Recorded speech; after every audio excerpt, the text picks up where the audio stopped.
তাঁকে কিছুটা বিরোধী নেত্রীর ভূমিকায় দেখতে পেলাম। মানে এটা ঠিক মুখ্যমন্ত্রীর যে ধরনের বক্তব্য রাখছেন, কোনো মুখ্যমন্ত্রীর বক্তব্য নয়। কারণ একজন মুখ্যমন্ত্রী হলে তো রাজ্যপালকে স্বাগত জানাতেন, কারণ রাজ্যপাল একটা সাংবিধানিক পদ, মুখ্যমন্ত্রীও একটা সাংবিধানিক পদ, নির্বাচিত পদ, তো সেখানে স্বাগত জানাতেন।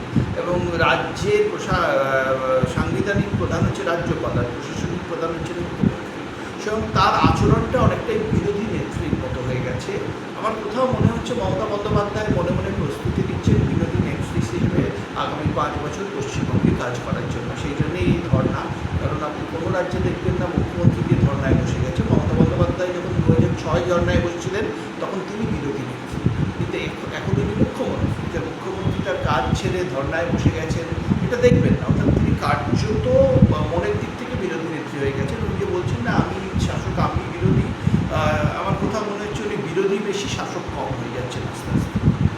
সেক্ষেত্রে তিনি পার্শ্ব শিক্ষকদের কড়া হুঁশিয়ারি দিলেন যে এটা বিক্ষোভ করার মঞ্চ না, ধর্ণা মঞ্চ থেকে তিনি পার্শ্ব শিক্ষকদের হুঁশিয়ারি দিচ্ছেন, কি বলবেন? না না, উনি তো সর্বস্তরের মানুষকে হুঁশিয়ারি দিচ্ছেন, একমাত্র তৃণমূলের কর্মী এবং নেতাদের ছাড়া। এটা খুব স্পষ্ট হয়ে যাচ্ছে।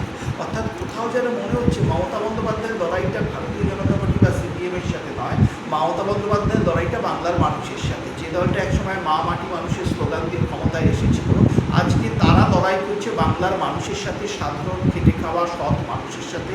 কারণ সাধারণ মানুষ মনে করছে তৃণমূলের নেতারা দুর্নীতি করেছে, আর মমতা বন্দ্যোপাধ্যায় মনে করছেন তৃণমূল কোনো দুর্নীতি করতে পারে না। যে দুর্নীতিগুলো হয়েছে তার বিরুদ্ধে তিনি ব্যবস্থা নিয়েছেন, বাকিরা দুর্নীতিগ্রস্ত নয়। সেরকম মানুষ বানান মমতা, এটাই হচ্ছে ন্যারেটিভ এবার। এবং সেই মানুষের ভোটটা কোন প্ল্যাটফর্মে কেন্দ্রীভূত হয়, সিপিএম না বিজেপি না কংগ্রেস, সেটা মমতা বন্দ্যোপাধ্যায় কি রাষ্ট্রপতি শাসন হওয়ার জন্য ভয় পাচ্ছেন বলে মনে করছেন? দেখুন, মমতা বন্দ্যোপাধ্যায় যদি আগের মমতা বন্দ্যোপাধ্যায় হতেন, তিনি রাষ্ট্রপতি শাসন হলে একটা অপরচুনিটি দেখতে পারতেন। রাষ্ট্রপতি শাসন হওয়া মানে কি, তার সামনে একটা সুযোগ এসে গেল, একটা সিম্প্যাথি ভোট পাওয়ার। কিন্তু এখন উনি ভয় পাচ্ছেন কেন? কারণ এটা আমার মনে হয় যে রাষ্ট্রপতি শাসন হলে প্রশাসনটা কেন্দ্রের হাতে চলে যাবে। প্রশাসন যদি কেন্দ্রের হাতে চলে যায় তাহলে উনি ভোট লুট করতে পারবেন না। আর ভোট যদি লুট করতে না পারেন, যদি গণনার সময় কারচুপি না করতে পারেন, হয়তো উনি কনফিডেন্ট নন জেতার ব্যাপারে। মমতা সরকার ভোট লুট করে বলছেন?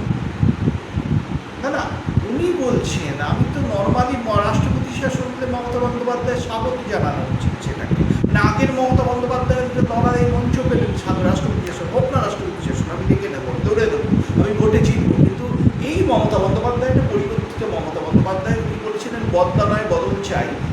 বদলটা হয়েছে পশ্চিমবঙ্গ নয়, মমতা বন্দ্যোপাধ্যায়। মমতা বন্দ্যোপাধ্যায় বদলে গেছেন। দেখুন, এই 2005 সালের 4 আগস্ট আমার মনে আছে, মমতা বন্দ্যোপাধ্যায় বিরোধী নেত্রী হিসেবে সংসদে একটা ঐতিহাসিক বক্তব্য রেখেছিলেন। তিনি বলেছিলেন বাংলাদেশ থেকে অবৈধ অনুপ্রবেশ পশ্চিমবঙ্গে একটা ডিজাস্টারের আকার নিচ্ছে, বিপর্যয়ের আকার নিচ্ছে। সেই মমতা বন্দ্যোপাধ্যায় এখন অবৈধ অনুপ্রবেশকারীদের জন্য ধর্নায় বসছে। অর্থাৎ অবৈধ অনুপ্রবেশকারীদের নাম কেন বাদ গেছে, ভুয়ো ভোটারদের যাদের কমিশন মনে করেছে তাদের নাম বাদ গেছে। এখন রাস্তাটা হচ্ছে তারা যদি সত্যি ভুয়ো ভোটার না হয় তাহলে তো কোর্টে চ্যালেঞ্জ করতে পারতেন। প্রমাণ দাখিল করলেই তো কোর্টের ব্যাপারে অনেক ক্ষেত্রেই কোর্ট ব্যবস্থা নিয়েছে।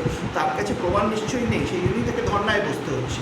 আর এই ধর্নায় বসাটা একজন মুখ্যমন্ত্রী যখন ধর্নায় বসতে হচ্ছে, রাজ্যের মুখ্যমন্ত্রীর কাজটা তো ব্যাহত হচ্ছে।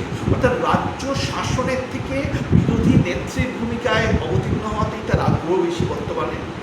এটা কার্যত উনি পরাজয়ের আগেই পরাজয় মেনে নিচ্ছেন বলে আমার মনে হচ্ছে। এই অজুহাতটা তিনি সম্ভবত দেবেন যদি তিনি পরাজিত হন, যে ভোটার তালিকায় কারচুপি করে তাকে হারিয়ে দেওয়া। অর্থাৎ তিনি হারার অভিযোগটা আগেই প্রস্তুত রাখছেন। তৃণমূল লড়াইয়ের আগেই হেরে গেছে বলে আমার কোথায়